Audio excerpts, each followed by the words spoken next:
Bago simula ng Royal, ang ginagawa ko yun nga, nag-aap ako ng trabaho. Pero yun nga, bago naman ako nag-aap ng trabaho, ako nag-work din before, pero sandali lang. Yung panahon na yun yung pinakamahirap na parang para sa akin. Yung time na yun, nag-aap ako ng trabaho. Ang nakikita ko sin sweldo, magkano lang din naman Tapos kaya ako nagpo-consider ng ibang trabaho kahit hindi ko sa linya. Punta ako sa isang work, sa isang company, bawal ko sa isang building, susuyuri mo yan So pagka inabot ko yung resume, timing na may opening, interview nila kagad ako. Yung experience ko talaga dati na sabi ko bakit gano'n?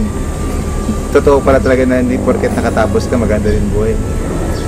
That time din naisip ko bakit gano'n maganda naman tinapos ko, maganda yung eskwela ko, pero bakit that time walang trabaho?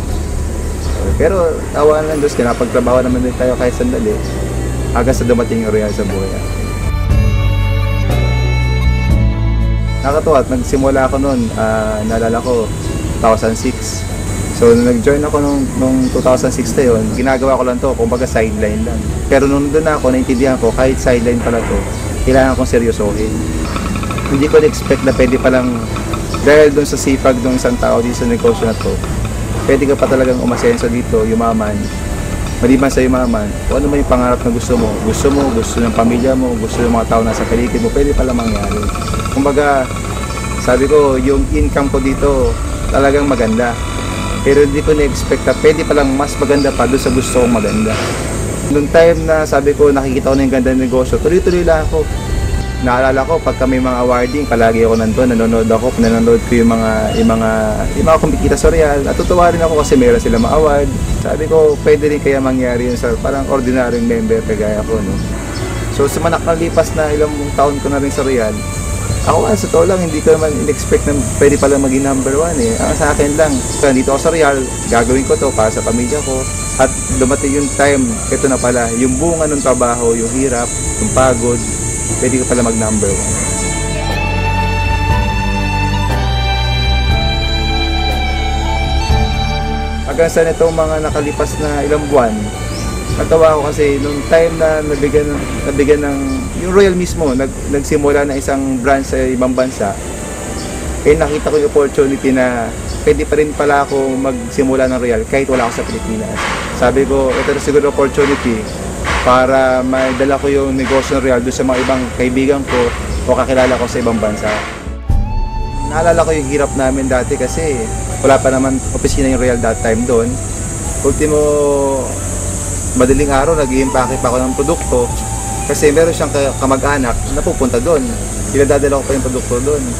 Awa ng Diyos, yung opisina po natin sa Royal nagbukas na doon sa Dubai, sa UAE. Napakalaking bagay doon kasi yung mga tao, mga kaibigan ko na nagsimula ng Royal na naniwala sa negosyo ng Royal, ngayon nandun na po sila. Yun yung hanap buhay nila, yun yung pagkakakitaan nila. Yun na po yung sinasabi nga natin na additional income sa kanila kahit nasa abroad sila. Papasalamat po ko sa Diyos na dumating po yung oportunidad ng Royal. Dahil sa Royal, isa po sa naibigay po sa amin ng Royal is yung mga travel incentive. Ito po kung may nakapunta sa Europe, napunta kami sa Paris, sa Switzerland, sa Germany. Napakadami yung lugar na talagang kahit sa pelikula ko lang siguro siya napanood dati, pero nandun kami that time. Pero itong nakaraan lang, galing ko kami sa Brazil. Yung mga ganong bagay, sabi ko, yun yung mga hindi nababayaran ng pera. Pangalawa, dahil din sa Royal, dito ako napagpundar. Dito ako nakabili ng sarili kong sakyan. Yung una kong sasakyan dito sa Royal is yung Mercedes-Benz. Yung Mercedes-Benz na SLK. Yung pangalawa, yung BMW. At yung pangatlo yun nga yung Chevy Camaro.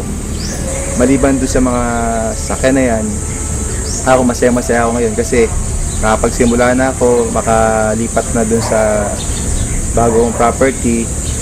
Last year, kumuha ko ng dalawang condo unit dito sa McKinley Hill, sa Taguig. Isa unit kasi doon, hindi siya bumababa ng 3M. Sabi ko, kakayanin ko ba talaga to? Pero sabi ko, nandito ako sa Royal, imposible hindi ko to kayanin. So, after a week, nag-decide ako, bumalik ako doon at kumuha ko ng isang unit. Alam niyo, nakakatawa. Yung isa yung kinuha ko ng unit doon sa McKinley Hill at yung pangalawa yung isa pang unit doon yung Venice. Pasok kayo, dito tayo sa kabila naman. yung hirap, yung pagod, yun yung mga naging resulta namin. At isa sa pinaka nakakatuwang resulta dito, yung negosyo na Royal, magkakasama rin kami magkakapatid, buong pamilya. At nang kumita na ho kami dito, yung mga kapatid ko, nag-put up na rin ho kami ng isa pang traditional business na magkakasama pa rin ho kami. Napagtayo ho kami ng isang restaurant, at the same time yung car wash, na ito, patatakbuhin po ng pamilya ho namin. Itong negosyo na to, ito ay bunga ng negosyo ng Royal.